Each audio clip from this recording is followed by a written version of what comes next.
Segnaliamo che al termine della cerimonia è previsto un breve intervento di Tatiana Malalan, accompagnata dalla fisarmonica di Miran Pečenik, in rappresentanza del coro partigiano triestino Tržaški partizanski pevski zbor Pinko Tomažić.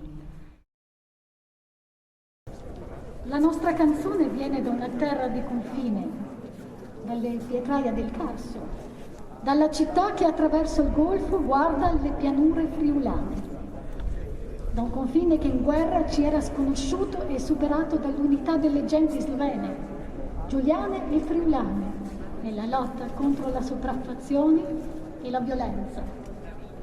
Unità, malgrado parlassimo idiomi differenti. Questo canto è il nostro inno alla libertà, libertà di parlare la nostra lingua, fieri di aver conquistato con la lotta la dignità che è stata tolta al nostro popolo e di averlo salvato dalla condanna dello sterminio con la lotta.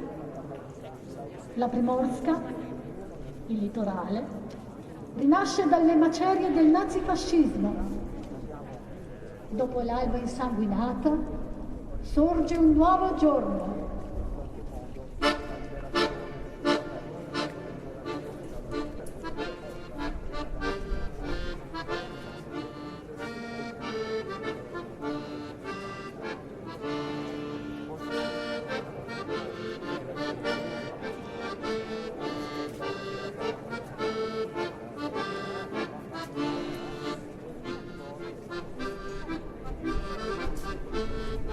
Prav zdaj me slišite, milijoni po vsem svetu, milijoni obupanih mož, žena in otrok, žrtev sistema, ki zasužnjuje nedolžne.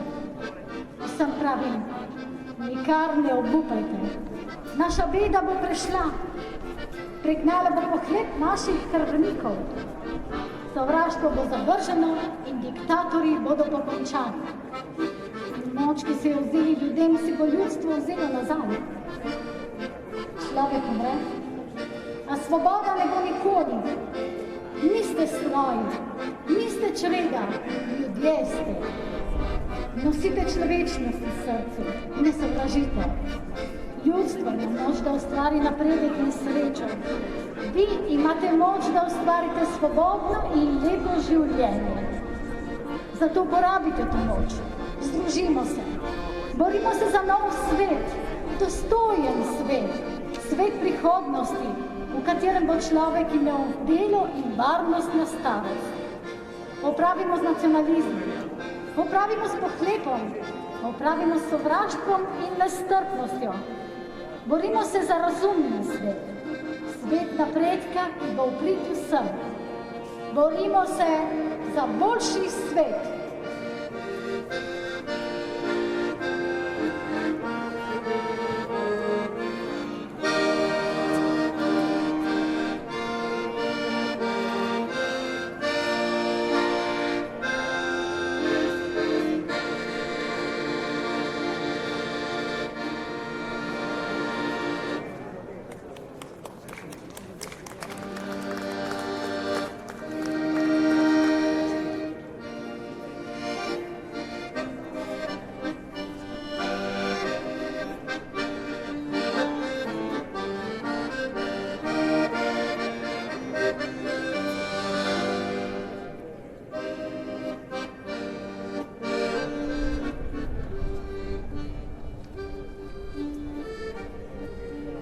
Pochi periodi il canto è sgorgato così schietto come nel tragico e splendido periodo della lotta partigiana.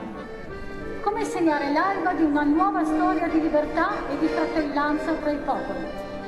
Da ogni paese di questa nostra Europa in rivolta è zampillato spontaneo il canto, e da una terra è finito all'altra, raccolto dalla voce solidale di ogni popolo, e sentì di essere parte della stessa famiglia di uomini oppressi dalla tirannide.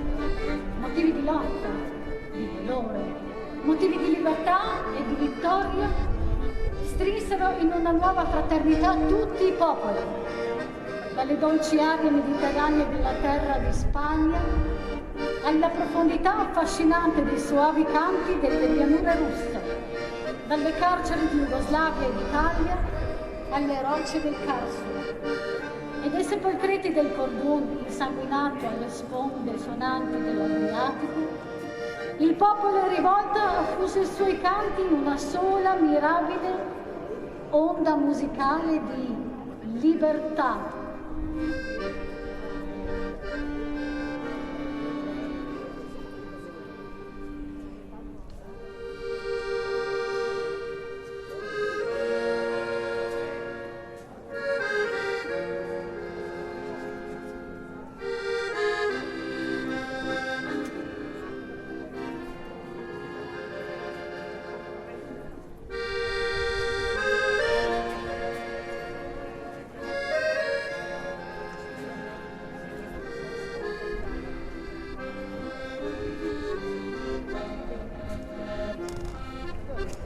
Lo avrai, camerata Kessler, il monumento che pretendi da noi italiani, ma con che pietra si costruirà?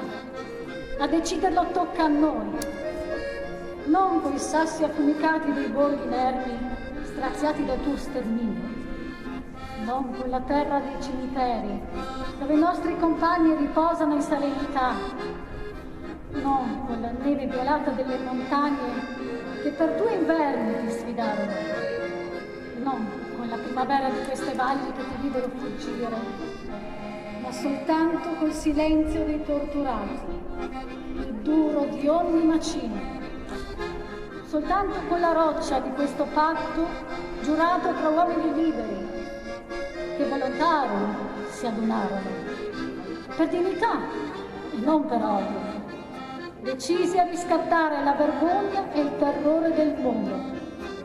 Su queste terre, se vorrai tornare, ai nostri posti ti troverai, morti e vivi, con lo stesso impegno. Un popolo serrato intorno al monumento che si chiama